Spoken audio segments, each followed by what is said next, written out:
하나님의 말씀 출애굽기 3장 10절과 11절, 12절. 하나님 말씀 출애굽기 3장 10절, 11절, 12절. 이렇게 제가 봉독을 내드리겠습니다. 하나님의 말씀 구약성경 출애굽기 3장 10절부터 12절 말씀까지 세 구절 제가 봉독을 해드리겠습니다. 이제 내가 너를 바로에게 보내어 너에게 내 백성 이스라엘 자손을 애굽에서 인도하여 내게 하리라. 모세가 하나님께 아뢰되 내가 누구이기에 바로에게 가며 이스라엘 자손을 애굽에서 인도하여 내리이까. 하나님이 이르시되 내가 반드시 너와 함께 있으리라. 내가 그 백성을 애굽에서 인도하여 낸 후에 너희가 이 산에서 하나님을 섬기리니 이것이 내가 너를 보낸 증거니라. 아멘. 출애굽기 3장 10절부터 12절까지 세 구절을 봉독해 드렸습니다. 오늘 저녁 특별 말씀 성회의 첫 번째 시간인데 이 본문 말씀을 통해서 하나님의 부르심이라는 이와 같은 주제로 말씀을 전해 드리겠습니다. 오늘 저녁엔 이 하나님의 부르심이라는 주제인데 우리가 부르심을 받은 것은 무엇인가? 또 하나님의 소명, 하나님의 부르심은 무엇인가? 이런 측면에서 말씀을 전해 드리겠습니다.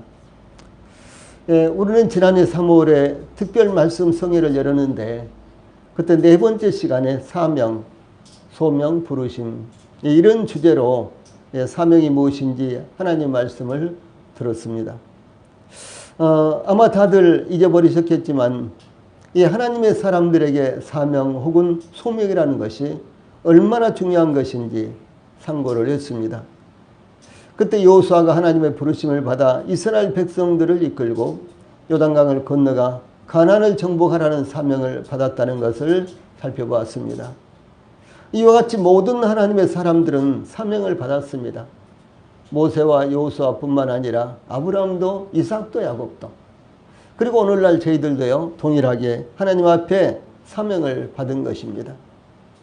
심지어 내가 받은 사명이 무엇인지 나는 몰라.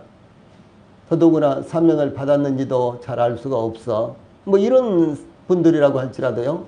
이 그리스도 안에 있는 분들은 누구나 다 하나님으로부터 부르심을 받았고 사명을 받았다라고 하는 것입니다. 그래서 오늘은 하나님으로부터 받은 사명 혹은 소명이 얼마나 중요한 것인가.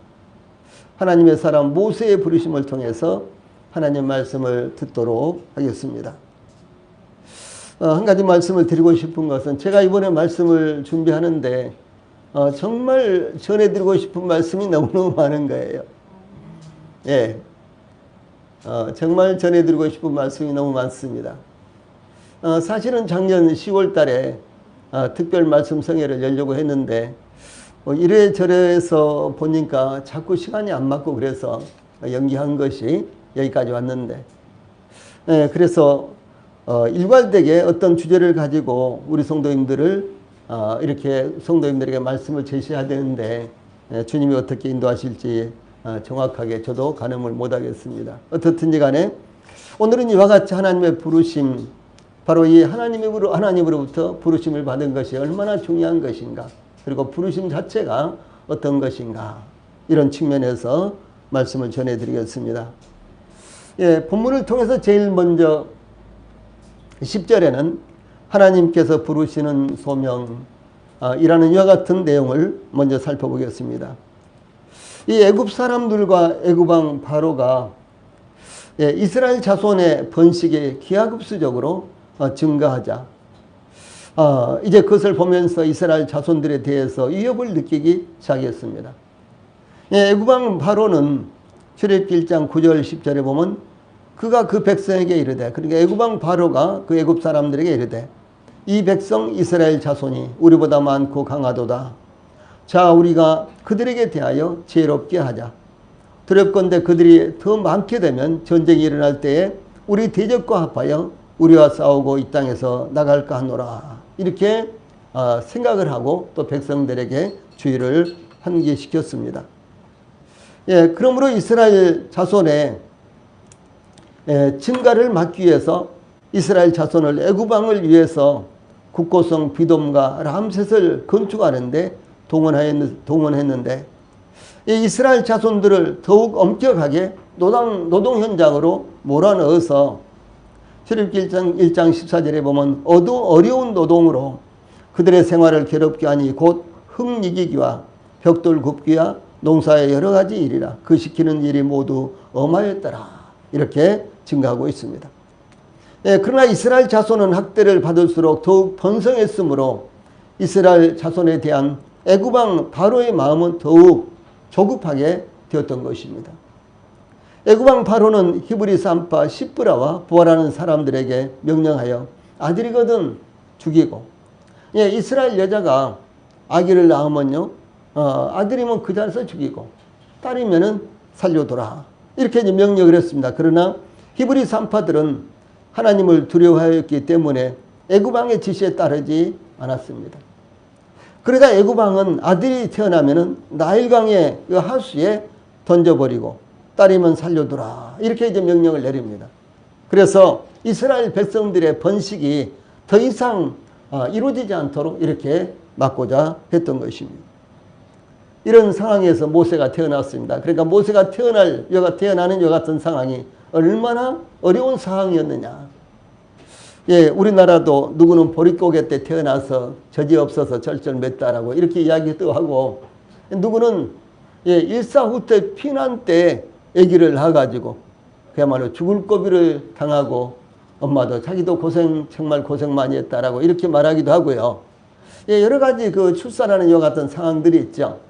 예, 그런데 모세는 이와 같이 참으로 어려운 상황에서 모세가 태어났습니다.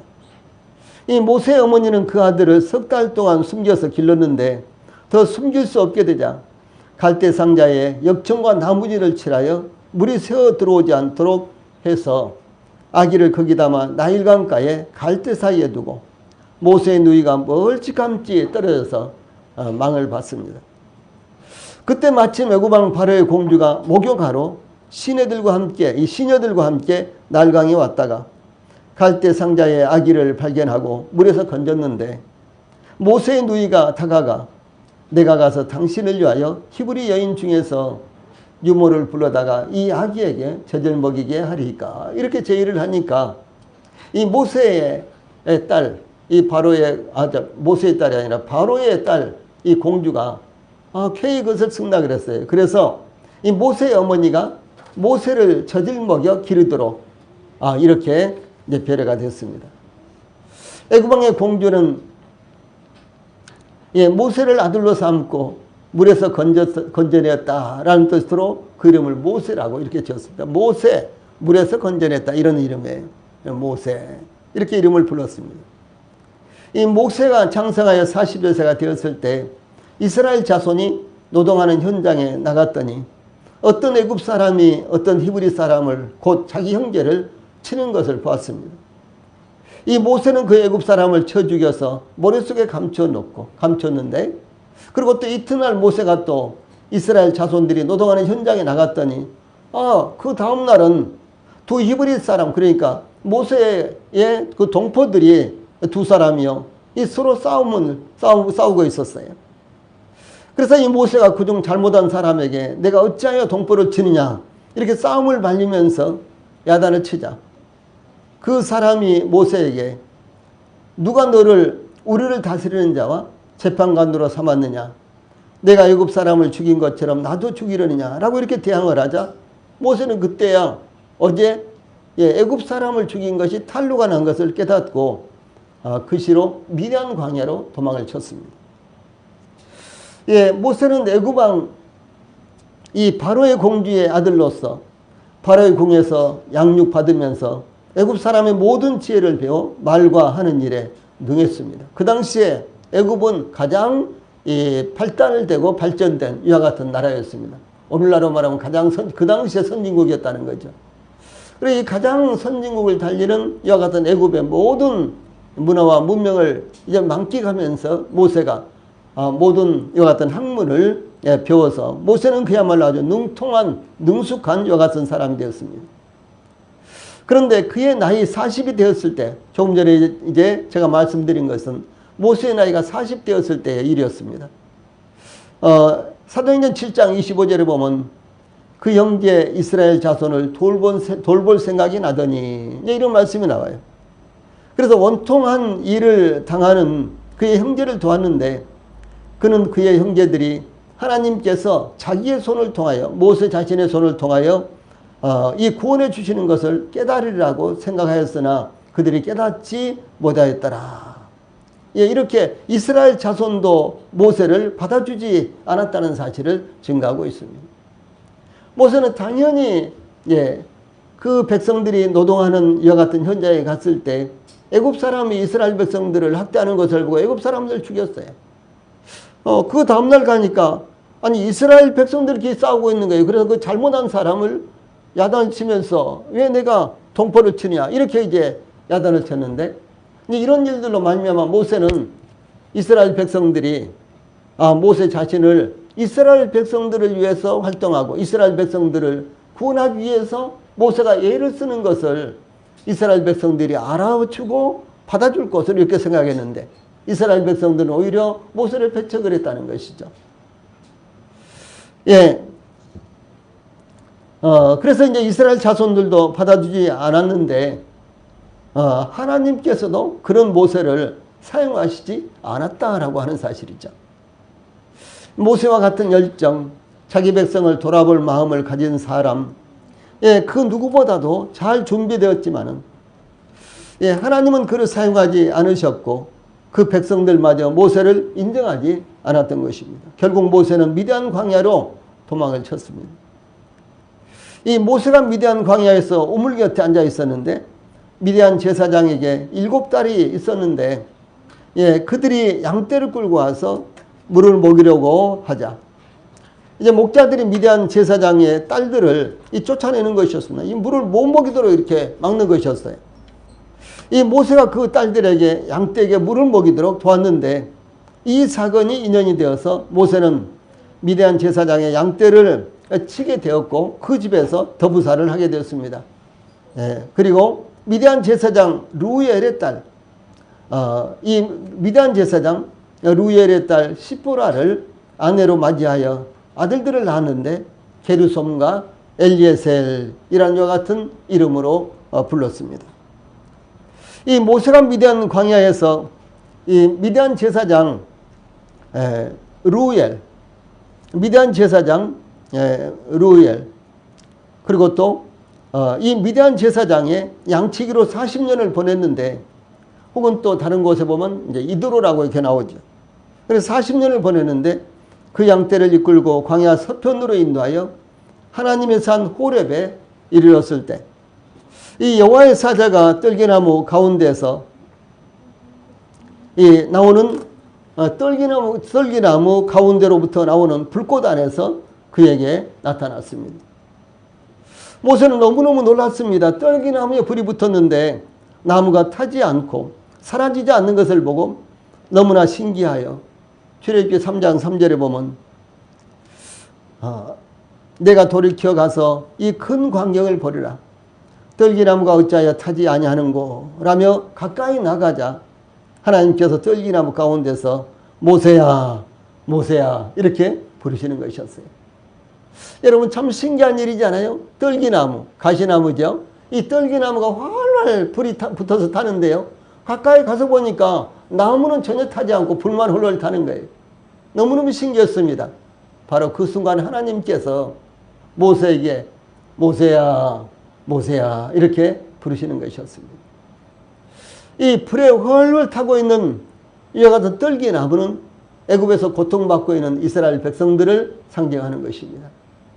그런데 불이 훨훨 붙어서 이와 같이 불타고 있었지만 그러나 떨기나무가 태워지지 않았다는 것은 이스라엘 백성들이 애굽에서 고난 중에 있었지만 그러나 그들이 소멸되거나 없어지거나 그렇지 않고 있다라고 하는 사실을 말하는 것입니다. 이것은 오늘날 우리 그리스도인들을 의미하는 것입니다. 우리 그리스도인들은 기독교 역사상 수많은 박해를 받아왔습니다. 기독교가 이 땅에서 이 사라질 뻔한 이와 같은 일들이 기독교 역사상 대단히 많았습니다. 예, 지금도 저 북한과 중국 같은 데서는 얼마나 기독교를 박해합니까? 저는 아침마다 저 중국의 시진핑 공산 정권과 예, 북한의 저 김정은 공산 정권이 예, 물러나고 예, 그들이 사라지도록 역사해 주십시오. 그리고 민주정권이 세워져서 교회가 성도들이 전도자들이 마음껏 복음을 전할 수 있도록 역사해 주십시오라고 이렇게 기도합니다. 그것뿐이 아닙니다. 저 이슬람 국가들은 지금 계속해서 이제 기독교를 박해를 합니다. 저 사우디아라비아라든가 아프가니스탄이라든가 뭐 이런 기독교 국가들 대단히 박해가 심합니다. 예, 그런데도 불구하고 기독교는 2000년 동안 수도 없이 많은 박해를 받아왔지만 기독교는 사라지지 않았다라고 하는 것이죠. 마치 떨기나무에 불이 붙었지만은 떨기나무가 태워지지 않는 것처럼 기독교는 사라지지 않았고 애굽에 있는 이스라엘은 없어지지 않았다라고 하는 것을 의미를 하는 것입니다. 이 하나님께서 모세에게 모세야 모세야 이렇게 부르시고 이제 내가 너를 바로에게 보내어 너에게 내 백성 이스라엘 자손을 애굽에서 인도하여 내게 하리라. 이렇게 오늘 우리가 읽은 본문 10절에서 이렇게 말씀하셨습니다. 하나님께서 모세를 애굽왕 바로의 궁에 있을 때 모세를 부르시지 않았습니다. 모세가 그의 백성 이스라엘을 돌아볼 마음이 있었을 때 하나님께서 모세를 부르시지도 않았습니다. 예, 모세가 그의 나이 40살일 때 미디안 광야로 도망쳤는데 그때도 하나님께서 모세를 부르시지 않았습니다. 모세야, 내가 이스라엘 백성들을 위해서 이제 이스라엘 백성들을 도왔는데 이스라엘 백성들도 너를 받아주지 않는구나. 모세야, 내가 너를 쓰겠다. 이렇게 하나님께서 부르시지 않았습니다. 이제 모세의 나이 80이 되어 그의 인생의 막다른 황혼기에 그리고 한낮 양치기로 나날을 보내고 있을 때 하나님께서 모세를 부르셨습니다. 하나님께서 이와 같이 부르시는 소명은 이 사람이 생각하기에 적절한 시기나 자격을 갖춘 것으로 보이는 상황이 아니었습니다. 하나님께서 부르시는 것은 사람이 판단하는 사람이나 시기가 아니었다는 것을 의미를 하는 것입니다. 누구는 20대에 구원받고 또 누구는 60대나 70대에 구원을 받습니다. 하나님께서 하시는 일까지 왜 이렇게 불평등할까요? 그러므로 성경은 이렇게 대답하고 있습니다. 여호와께서 온갖 것을 그 시움에 적당하게 지으셨나니 악인도 악한 날에 적당하게 하셨느니라 라는 말씀을 따라서 하나님께서 이렇게 예비하시는 것입니다. 아니, 나 같은 사람이 좀 부자라면은 주님을 위해서 얼마나 봉사하고 헌신할까? 예, 그렇죠. 좀 믿지 않는 사람들이 저렇게 많은 재물을 가지고 예, 오직 자기만을 위해서 사용하고 있는데 예, 우리 교회에 우리 그리스도인들에게 많은 물질이 있다면 하나님의 영광을 위해서 복음을 위해서 우리가 얼마나 귀하게 이와 같은 물질을 사용할 것인가. 우리는 이런 생각을 자주 합니다. 그렇죠. 그런데 하나님은 우리가 가난한 것도 혹은 또 우리에게 얼마만큼의 물질이 있는 것도 우리의 이 환경들도 하나님께서 적당하게 쓰시기 위해서 예비하셨다라고 이렇게 말씀을 하시고 계신 것입니다. 그러므로 사랑하는 우리 성도님들이 환경에 대해서 조금이라도 원망하시거나 물론 하나님을 원망하시거나 그러지는 않겠죠. 그런데 하나님께서 가장 적절하게 하나님께서 쓰시기에 좋게 우리들을 인도하셨다라는 사실에 대해서 하나님 앞에 오히려 감사하시기 바랍니다. 그리고 하나님께서 그것을 쓰시기 위해서 예비하셨다는 사실을 기억하시기 바랍니다. 예, 두 번째로 11절 말씀에는 하나님의 부르심을 받은 자의 상황이 어떤 것인가 이제 이런 내용을 여기 말씀하고 있습니다. 하나님께서 모세에게 이제 내가 너를 바로에게 보내어 너에게 내 백성 이스라엘 자손을 애굽에서 인도하여 내게 하리라 이렇게 말씀하셨는데 여기 먼저 이제라는 말씀이 여기 9절에도 나오고 10절에도 나옵니다. 이 이제라는 말씀은요, 이제부터는 곧장이라는 뜻인데 본문에서는 비로소, 드디어 라는 의미로 나타납니다. 예, 드디어 모세가 80이 되었는데 사실은 인간적으로 볼 때는 이제는 노쇠에서 모든 것들이 다 끝났다고 해야 될 이와 같은 상황인데, 그런데 하나님께서는 비로소 드디어 모세를 부르시고 모세를 사용하시기 시작하셨다라고 하는 사실을 말씀하고 있는 것입니다. 즉 하나님께서 모세를 쓰시기 위해서 지금까지 기다리시다가 비로소 하나님께서 모세를 다루시고 훈련하심으로 하나님께서 쓰시기에 적절한 그릇이 되어서 모세를 부르셨다라는 것입니다.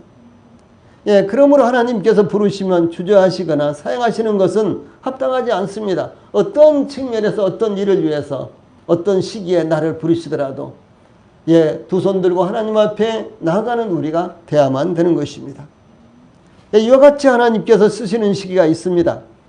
아브라함은 갈대아 우리에서 75살이 되었을 때야 부르심을 받았습니다. 요셉은 17살에 아버지 야곱의 부르심으로 형들에게 갔다가 이스마엘 상인들에게 팔려 애굽으로 내려가 노예 생활을 하던 중에 30세가 되어서야 왕의 죄수들을 가두는 감옥에서 애굽의 총리로 부르심을 받았습니다. 다윗은 16살에 이스라엘 왕으로 기름 부음을 받았지만 이 사울 왕에 쫓겨다니다가 이 30살이 되었을 때 30세에 이스라엘 왕위에 올랐습니다. 또 그런가 하면 베드로는 인생의 아주 느지막한 이와 같은 시기에 갈릴리 호수의 어부에서 예수님의 제자로 부르심을 받았습니다. 또 사도 바울은 율법의 엄한 파에 속해서 교회를 진멸하기 위해서 동분서주하던 이와 같은 중에 예수님의 부르심을 받았습니다. 이와 같이 하나님은 어떤 상황에 있든지 자기 사람들을 부르신다라고 하는 것입니다. 나는 지금 형편이 그렇지 못해. 나는 지금 나이가 그렇지 못해. 뭐 이런 생각들을 할 수가 있잖아요. 그러나 하나님은 그런 것과 전혀 상관없이 어떤 상황이든지 어떤 시기든지 하나님께서 필요하실 때 하나님의 사람들을 부르신다라는 사실을 성경에서 우리가 볼 수가 있는 것입니다. 모세가 하나님의 부르심을 받았을 때가 80세였는데 하나님께서 모세를 부르시자 모세는 하나님께 아뢰기를, 여기 11절 말씀 보면 내가 누구에게 바로에게 가며 이스라엘 자손을 애굽에서 인도하여 내리까, 이렇게 하나님께 되물었습니다. 내가 누구이기에? 이것은 모세가 스스로 이 겸손과 자기 비하를 나타내는 이와 같은 표현입니다. 모세는 40년 전 자기 스스로를 구원자요 재판관으로 여기고 이스라엘 자손을 도우려고 했지만은 이제는 초라한 목자로서 자기 자신에 대한 무능력을 철저하게 통찰하고 있었다라고 하는 것입니다. 40년 전 모세는 자신이 그의 동포들을 돌볼 수 있다고 생각했을 때에는 어려움을 느끼지 않았습니다. 그러나 이제 하나님께서 똑같은 일을 위해서 모세를 부르실 때는 모세는 그 자신으로서는 적절하지 않다고 아주 어려움을 느끼고 있었다라고 하는 사실입니다. 무슨 말씀인지 이해되시죠? 모세가 40일 때는 나는 내 백성 이스라엘을 위해서 무엇인가 할 수 있어, 이렇게 생각을 했다는 거죠. 근데 하나님이 쓰시지 않았어요. 이스라엘 백성들도 그를 받아들이지 않았습니다. 그런데 나이가 80이 됐을 때 내가 무엇을 하겠어? 나는 아무것도 할 수 없는 양치기에 불과해. 이런 생각을 하고 있을 때 하나님께서 모세를 불러서 쓰셨다라고 하는 사실입니다.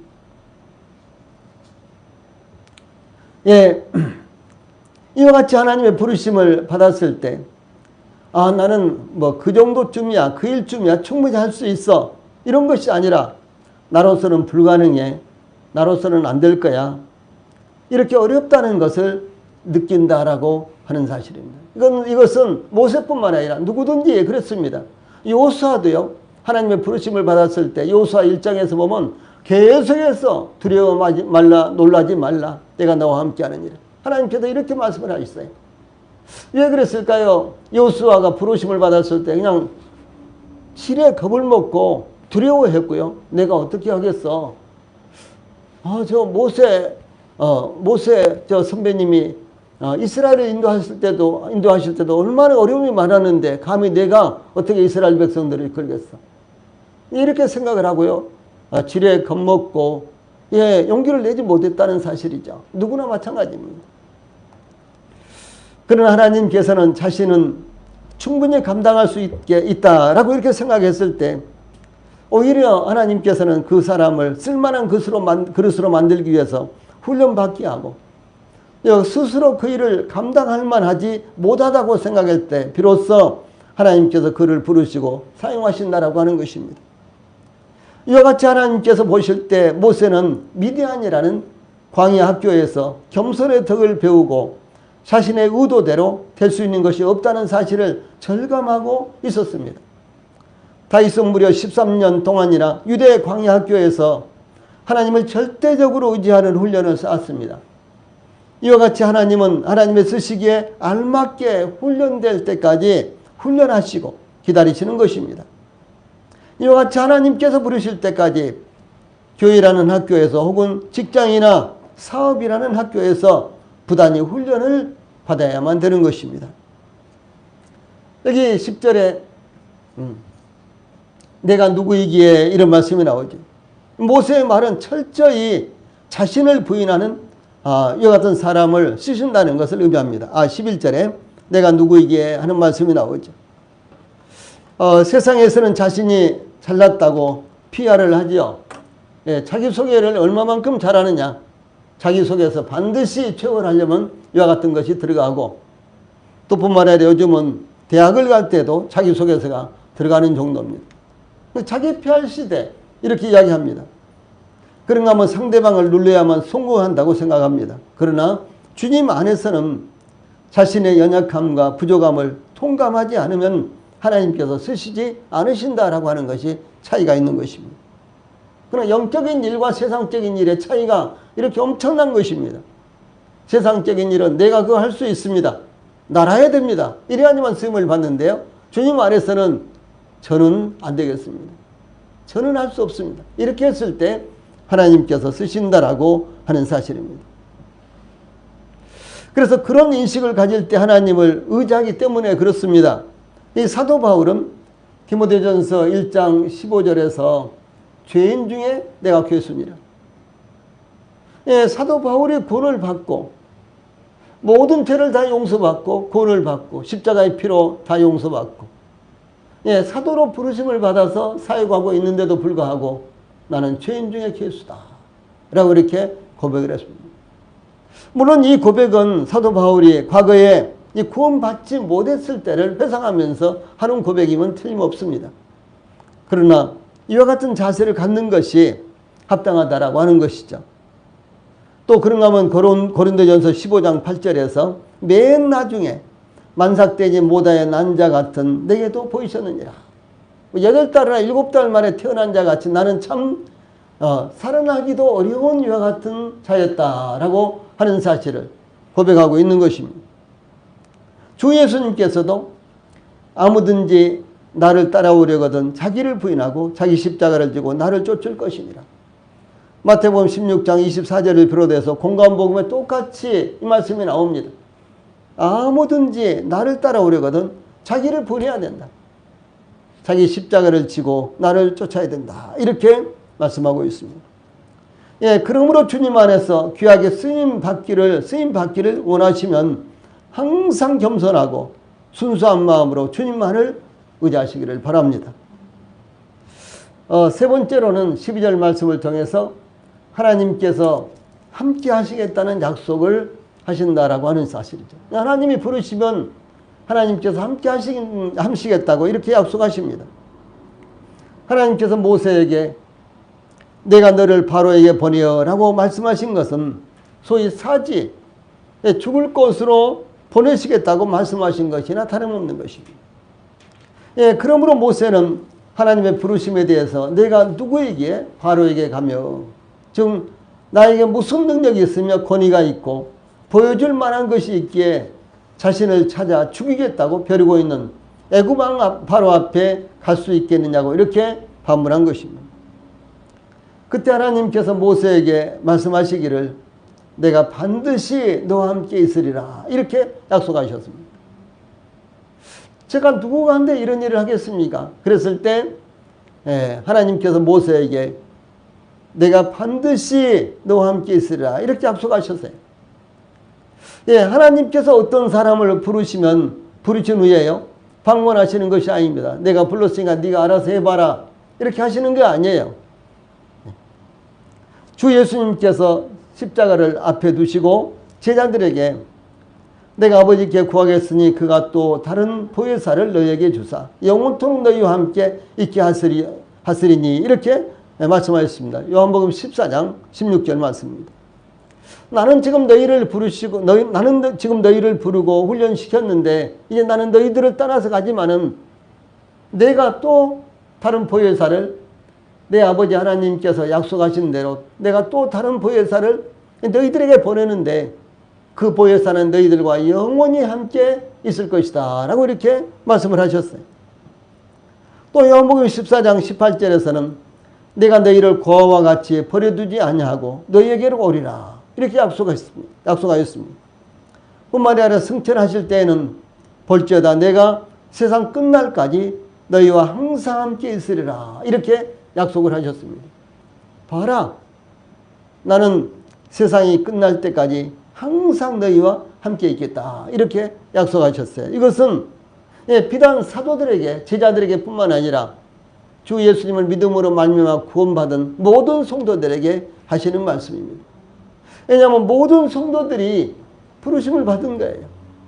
베드로와 야고보와 요한이 부르심을 받았듯이 이 사도 바울이 부르심을 받았듯이 그리스도 안에 있는 모든 성도들이 부르심을 받았습니다. 그러므로 부르심을 받은 모든 성도들을 향해서 모든 하나님의 백성들을 향해서 볼지어다 내가 세상 끝날까지 너희와 항상 함께 있으라 이렇게 약속을 하신 것입니다.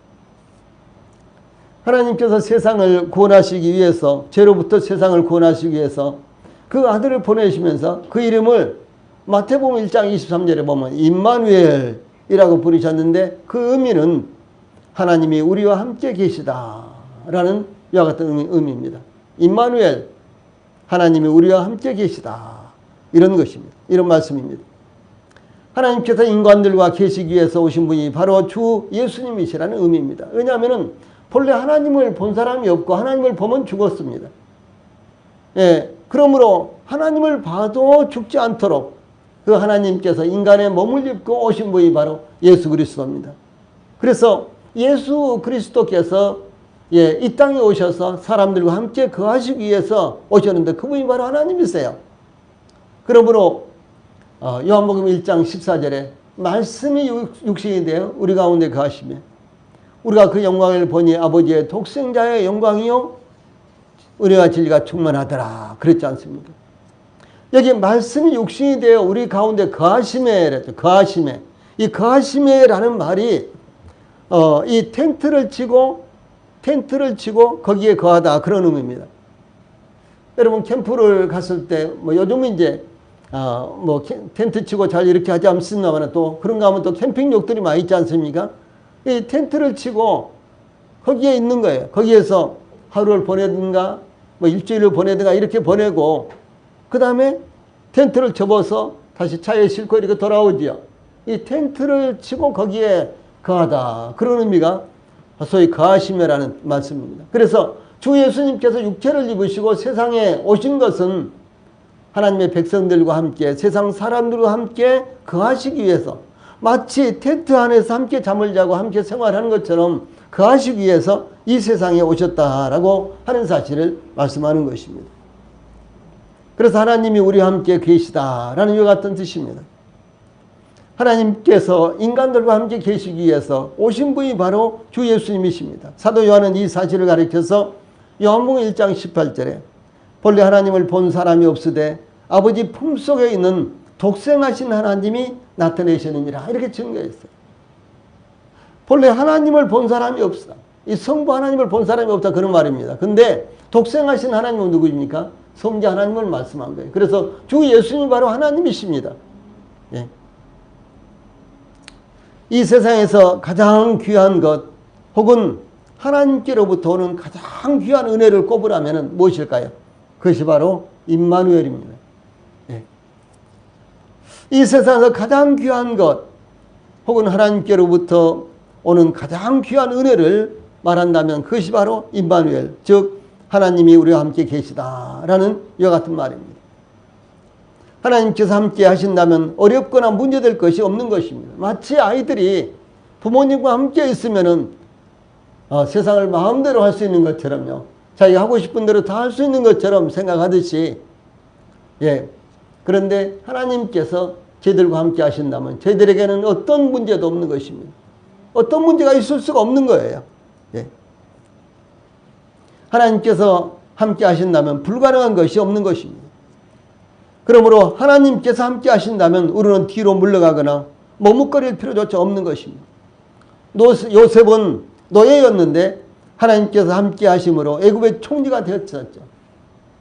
이 다니엘은 포로였는데 하나님께서 함께 하시자 바사의 제2인자가 되었습니다. 하나님께서 함께 하심으로 갈릴리 호수의 어부였던 베드로가 예루살렘 공회에서 당당하게 복음을 선포하는 내용이 사도행전 4장에 전반적으로 다 나타나고 있습니다. 예, 갈릴리 호수의 어부였다면, 어부인 채로 있었다면 어떻게 베드로가 예루살렘 공회에서 나가서 말씀을 전할 수 있겠습니까? 아주 당당하게 베드로는 다른 이로서는 구원을 얻을 수 없나니 천하 인간의 구원을 얻을 만한 다른 이름을 우리에게 주신 일이 없다, 이렇게 증거했어요. 너희가 십자가에 못 박은 그 예수를 하나님이 다시 살리셔서 그리스도가 되게 하셨다, 이렇게 하면서요 외쳤습니다. 얼마나 당당합니까? 예. 갈릴리 호수에 아주 늙음아간 이와 같은 노인에 불과한 베드로였어요. 그런데도 불구하고 주 예수님의 부르심을 받고 주 예수님의 제자가 되었을 때, 예, 베드로는 이와 같이 놀라운 역사를 일으키는 사람으로 변모가 되었습니다. A.W. 핑크라는 분, 그분은 그의 강해서에서 이렇게 이야기했어요. 그러므로 동역자들이여, 만일 여호와께서 당신이 절대적으로 부당하다고 느끼는 어떤 직임으로 명백히 당신을 부르셨다면, 나는 할 수 없어, 내가 그걸 어떻게 할 수 있어, 이런 일에 하나님께서 나를 부르셨다면, 그런 말씀이에요. 내가 반드시 너와 함께 있으리라, 이 소중한 약속으로 안식을 얻기 바란다. 이것은 그리스도인의 사역에 개입된 모든 자들이 명심할 필요가 있는 말씀이다. 우리가 영혼을 어둠에서 빛으로 인도하는 일에 종사한다고 생각할 때, 우리가 마귀의 사나운 대항에 직면할 때, 우리가 세상의 올무와 증오와 올무를 맞을 때, 우리가 싫어하여 묻기를 누가 이러한 일에 합당하리까? 라고 하는 것은 조금도 이상한 일이 아닙니다. 예, 우리가 하나님 앞에 부르심을 받았을 때 누가 이런 일을 할 수가 있겠습니까? 라고 이렇게 묻는 것은 당연한 일이다라는 거죠. 예, 어떻게 복음을 저희들이 전할 수 있겠습니까? 어떻게 저희들이 복음을 전해서 영혼들이 거듭나고 구원받는 모습을 볼 수가 있겠어요? 어떻게 저희들의 예배를 천지의 주제가 되신 그 하나님께서 받으시면서 아주 기쁘시게 받으실 수가 있겠습니까? 저희들의 기도를 어떻게 그분이 들을 수가 있고, 저희들의 찬양을 그분이 어떻게 흡족하게 여기시면서 들을 수가 있겠습니까? 예, 저희들로서는 불가능한 거예요. 그런데도 불구하고 하나님께서 저희들을 부르시고 사명을 주셨을 때 하나님께서 이것을 저희들이 감당할 수 있도록 은혜를 베풀어 주시고 능력으로 함께 주신다라고 하는 말씀입니다. 그래서 그러나 겁에 질린 마음에 용기를 내요. 내가 반드시 너와 함께 있으리라고 말씀하신 편치 않은 약속을 명심하라, 이렇게 공고했습니다. 예, 우리가 세상을 살 때 어려움들이 많이 있습니다. 또 우리가 그리스도인으로 살 때도요, 어려움들이 많습니다. 특별히 우리가 그리스도인으로 좋은 간정, 선한 간정을 갖고자 할 때 더더욱 고통스러운 일들이 많이 있습니다. 자, 어떻든지 간에 중요한 것은 우리가 부르심을 받았을 때는 필연적으로 어려움들이 올 수 있다는 것이죠. 그러나 우리가 부르심을 받았을 때는 하나님께서 내가 반드시 너와 함께 하리라 라고 말씀하시는 이와 같은 약속을 함께 주시기 때문에 그 약속을 의지하고 우리가 뒤로 물러가거나 나로서는 안 됩니다. 하나님, 저는 불가능합니다. 이렇게 할 필요가 없다라고 하는 사실을 말씀하는 것입니다. 저 리빙스턴이라는 분이 계시죠. 리빙스턴처럼 복음을 위해 가족과 편안한 생활을 등지고 오지의 나라로 가서 헌신한 사람들을 지탱해주는 그런 힘은 무엇일까요? 리빙스턴 자신이 그 질문에 대한 답을 스스로 해주었습니다.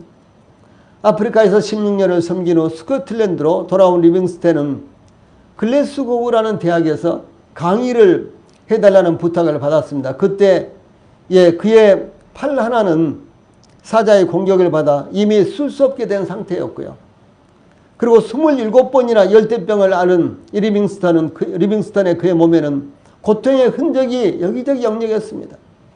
뿐만 아니라 전혀 도움이 되지 않았던 노예상들과 터키인들과의 싸움으로 인해서 고달픈 삶을 살아온 그의 얼굴은 햇빛에 그을리고 깊은 주름이 펴 있었습니다.